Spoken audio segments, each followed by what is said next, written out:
ഇങ്ങനെയൊരു റമളാൻ നാം ഇതുവരെ കണ്ടിട്ടുണ്ടോ? ഇങ്ങനെയൊരു നോമ്പ് നാളിതുവരെ നോറ്റിട്ടുണ്ടോ? അസ്സലാമു അലൈക്കും വറഹ്മത്തുള്ളാഹി വബറകാതുഹു. അൽഹംദുലില്ലാഹി റബ്ബിൽ ആലമീൻ വസ്സലാത്തു വസ്സലാമു അലാ അഷ്റഫിൽ മഖ്ലൂഖീൻ വആലി കുല്ലിൻ വസ്സഹാബത്തി അജ്മഈൻ. അമ്മാ ബഅദ്. പ്രിയമുള്ള മുഅ്മിനീങ്ങളെ, സത്യവിശ്വാസികളെ, പരിശുദ്ധമായ റമളാനിലെ 25ാമത്തെ സുദിനത്തിൽ നോമ്പുകാരായി നാം നിലകൊള്ളുകയാണ്. അല്ലാഹു സുബ്ഹാനഹു വ തആല നമ്മുടെ നോമ്പും തറാവീഹ് അടക്കമുള്ള സർവ്വ സുകൃതങ്ങളും അവനിഷ്ടപ്പെട്ട പൊരുത്തപ്പെട്ട അമലായി നമ്മൾ നിന്നും സ്വീകരിക്കുമാറാവട്ടെ. ആദരവായ റസൂലുള്ളാഹി സ്വല്ലല്ലാഹു അലൈഹി വസല്ലമ തങ്ങൾ ഓർമ്മപ്പെടുത്തി, പരിശുദ്ധമായ ലൈലത്തുൽ ഖദർ കണ്ടുമുട്ടാത്ത വിഭാഗങ്ങൾ ആരൊക്കെയാണ്? ലൈലത്തുൽ ഖദർ കൊണ്ട് വിജയിക്കാത്തതാകുന്ന വിഭാഗങ്ങൾ ആരൊക്കെയാണ്? 4 പേരെയാണ് പ്രവാചകൻ സ്വല്ലല്ലാഹു അലൈഹി വസല്ലമ തങ്ങൾ അതിൽ ഉൾപ്പെടുത്തിയിട്ടുള്ളത്. നബി സ്വല്ലല്ലാഹു അലൈഹി വസല്ലമ തങ്ങൾ പഠിപ്പിച്ച 1ാമത്തെ വിഭാഗം മുദ്മിനുൽ ഖംറാണ്. എപ്പോഴും കള്ളു കുടിച്ചുകൊണ്ട് 24 മണിക്കൂറും കള്ളിൽ നടക്കുന്നതാകുന്ന വ്യക്തി, കള്ളുകുടിച്ച് മതോന്മത്തനാകുന്ന വ്യക്തി തീർച്ചയായും അല്ലാഹു സുബ്ഹാനഹു വ തആല ലൈലത്തുൽ ഖദർ കൊണ്ട് വിജയിച്ച കൂട്ടത്തിൽ അവനെ ഉൾപ്പെടുത്തുന്നതല്ല. എത്രയോ ആളുകൾ ഈ പരിശുദ്ധമായ റമളാൻ വന്നിട്ട് പോലും തന്റെ ജീവിതത്തിൽ നിന്ന് കള്ള് മാറ്റിവെക്കാത്ത സഹോദരങ്ങളുണ്ട്. കഞ്ചാവിനടിമപ്പെട്ടതാകുന്ന സഹോദരങ്ങളുണ്ട്. വളരെയേറെ ശ്രദ്ധിക്കുന്നു. മുസ്ലിം സഹോദര സഹോദരിമാർ പരിപൂർണമായി റമളാനിൽ എന്നല്ല, റമളാൻ അല്ലാത്തപ്പോഴും ജീവിതത്തിൽ മാറ്റിവെക്കുണ്ടെന്ന ഒഴിവാക്കുണ്ടെന്ന ഒന്നാണ് കള്ളുകുടിയും കഞ്ചാവും.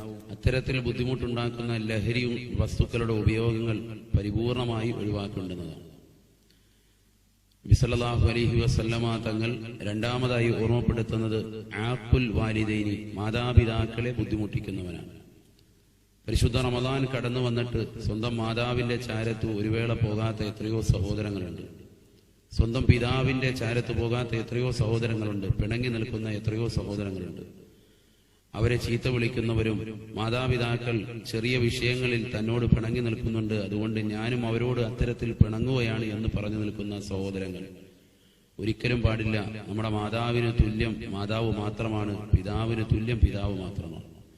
അവരെത്രത്തോളം നമുക്ക് സ്നേഹം നൽകിയാലും ഇല്ലെങ്കിലും പരിപൂർണമായി അവരോട് നമ്മൾ സ്നേഹബന്ധം വെച്ച് പുലർത്തുകയും അവർക്ക് ശുശ്രൂഷകൾ നൽകുകയും ചെയ്യണമെന്നാണ് പരിശുദ്ധ പ്രവാചക അധ്യാപനം. മാതാപിതാക്കളെ ബുദ്ധിമുട്ടിക്കുന്നവൻ ലൈലത്തുൽ ഖദർ കണ്ടുമുട്ടുകയില്ല, ലൈലത്തുൽ ഖദർ അവന് ഗുണകാംക്ഷയാവുകയില്ല. 3ാമത്തെ വ്യക്തി ഖാതിഉർ റഹ്മാണ്, കുടുംബബന്ധം വിച്ഛേദിച്ചവനാണ്. നമുക്കറിയാം എത്രയോ സഹോദരങ്ങളുണ്ട് സ്വന്തം സഹോദര സഹോദരിമാരുമായി പിണങ്ങി നിൽക്കുന്നവർ. ചെറിയ വിഷയത്തിലാണ് പിണക്കമുണ്ടായിട്ടുള്ളത്, ആ വിഷയം പർവ്വതീകരിക്കപ്പെട്ടു, മാസങ്ങളായി പിണങ്ങി നിൽക്കുന്ന എത്രയോ സഹോദരങ്ങളുണ്ട്, എത്രയോ സഹോദരിമാരുണ്ട്. തീർച്ചയായും ശ്രദ്ധിക്കൽ. ലൈലത്തുൽ ഖദർ പടിവാതിക്കലെത്തിയിരിക്കുന്നു. റമളാനിൽ അവസാനത്തെ ഒറ്റ രാവുകളിൽ പ്രവാചകന് പ്രതീക്ഷിക്കാൻ പറഞ്ഞിരിക്കുകയാണ് ലൈലത്തുൽ ഖദറിനെ. ഇനി നമ്മുടെ മുന്നിലുള്ള 27ാം രാവും 29ാം രാവും ഒക്കെ ലൈലത്തുൽ ഖദർ പ്രതീക്ഷിക്കേണ്ട രാവുകളാണ്. എന്നല്ല, ഉമർ റളിയല്ലാഹു തആല അൻഹു അടക്കമുള്ള ധാരാളം പ്രമുഖരാകുന്ന സഹാബത്തെല്ലാം ലൈലത്തുൽ ഖദർ 27ാം രാവാണ് എന്ന് അഭിപ്രായപ്പെട്ടവരുണ്ട്. അതനുസരിച്ചാണ് നമ്മുടെ നാടുകളിലുള്ള അമലുകളും പ്രവർത്തനങ്ങളും. അതുകൊണ്ട് ഈ 2 മഹത്തായ രാവുകൾ നമുക്ക് മുന്നിലുണ്ട്. ആരും പ്രതീക്ഷ കൈവിടാതെ തന്നെ അമൽ ചെയ്യുക. കുടുംബബന്ധം വിച്ഛേദിച്ചിട്ടുള്ളവർ ഈ പ്രഭാഷണം കേട്ടുകഴിഞ്ഞാൽ ഉടനെ തന്നെ ജീവിതത്തിൽ ഒരു മാറ്റൊലി സൃഷ്ടിക്കുന്നതാക്കുവാൻ നിങ്ങളുടെ കുടുംബബന്ധം പരിപൂർണമായി ശ്രദ്ധിക്കുക, കുടുംബബന്ധം ചേർക്കുക. 4ാമതായി നബി സല്ലല്ലാഹു അലൈഹി വസല്ലമ തങ്ങൾ പഠിപ്പിച്ചത് 2 സഹോദരങ്ങൾ തമ്മിൽ പരസ്പരം 3 ദിവസമായി പിണങ്ങി നിന്നാൽ തീർച്ചയായും ലൈലത്തുൽ ഖദർ അവർ കണ്ടുമുട്ടുകയില്ല. നിസാര വിഷയത്തിന്റെ മേൽ പിണങ്ങി നിൽക്കുന്ന എത്രയോ സഹോദരങ്ങളുണ്ട്. ദീനിയായ വിഷയങ്ങളിലല്ലാത്ത എത്രയോ പിണക്കങ്ങൾ ഇന്ന് സമൂഹത്തിൽ ധാരാളം നടമാടിക്കൊണ്ടിരിക്കുന്നു. ആ പിണക്കങ്ങളൊന്നും തന്നെ ലൈലത്തുൽ ഖദർ കണ്ടുമുട്ടാൻ ഉപകരിക്കുന്നതല്ല. ചെറിയ ഒരു വഴിയുടെ വിഷയത്തിൽ പിണക്കം വെച്ച് അതവസാനം കേസായി പ്രശ്നമായി പരസ്പരം സ്നേഹവും സൗഹാർദ്ദവും പുലർത്തിയിരുന്ന സ്നേഹബന്ധങ്ങൾ ഉണ്ടായിരുന്ന സഹോദരങ്ങൾ കൂടി അവരുടെ മക്കളിൽ പോലും അതിൻ്റെതാകുന്ന ഛിദ്രത ഉണ്ടാക്കുന്ന തരത്തിൽ പ്രശ്നങ്ങളുണ്ടായ സംഭവ വികാസങ്ങൾ എത്രയോ ഇന്ന് സമൂഹത്തിൽ ധാരാളമാണ്. അതുകൊണ്ട് പരസ്പരം സ്നേഹിക്കുക. സ്നേഹിക്കാൻ വേണ്ടി ആദ്യം ആരൊരുത്തൻ പിണങ്ങി നിൽക്കുന്നവനോട് സലാം പറയുന്നു, അവൻ സ്വർഗം നേടിപ്പോയി എന്ന് സയ്യിദുനാ റസൂലുള്ളാഹി സ്വല്ലല്ലാഹു അലൈഹി വസല്ലം.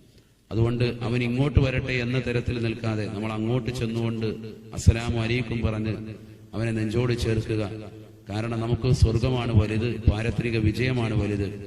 83 വർഷവും 4 മാസവും അഥവാ 1000 മാസം ഇബാദത്തെടുക്കുന്നതിനേക്കാൾ ശ്രേഷ്ഠതയാകുന്ന ഒരു രാവ് നിന്റെ മുന്നിലേക്ക് സമാഗതമായിട്ട് ആ രാവിനെ നീ ചെറിയ വിഷയങ്ങളുടെ പേരിൽ നീ അത് ഇല്ലാതാക്കാൻ പാടില്ല. അല്ലാഹു സുബ്ഹാനഹു വ തആല ലൈലത്തുൽ ഖദ്ർ കണ്ടുമുട്ടുന്ന സാലിഹീങ്ങളിൽ അല്ലാഹു നമ്മളെ ചേർത്ത് അനുഗ്രഹിക്കുമാറാവട്ടെ. ഈ 4 വിഭാഗങ്ങളിലും ഉൾപ്പെടാതെ സംശുദ്ധമാകുന്ന ജീവിതം നയിക്കാൻ അല്ലാഹു നമുക്ക് ഏവർക്കും തൗഫീഖ് നൽകി അനുഗ്രഹിക്കട്ടെ. ലൈലത്തുൽ ഖദ്ർ കണ്ടുമുട്ടിയ മുത്തഖീങ്ങളിൽ അല്ലാഹു നമ്മളെ ചേർത്ത് അനുഗ്രഹിക്കുമാറാവട്ടെ. അസ്സലാമു അലൈക്കും വറഹ്മത്തുള്ളാഹി വബറകാതുഹു. إن الذين كفروا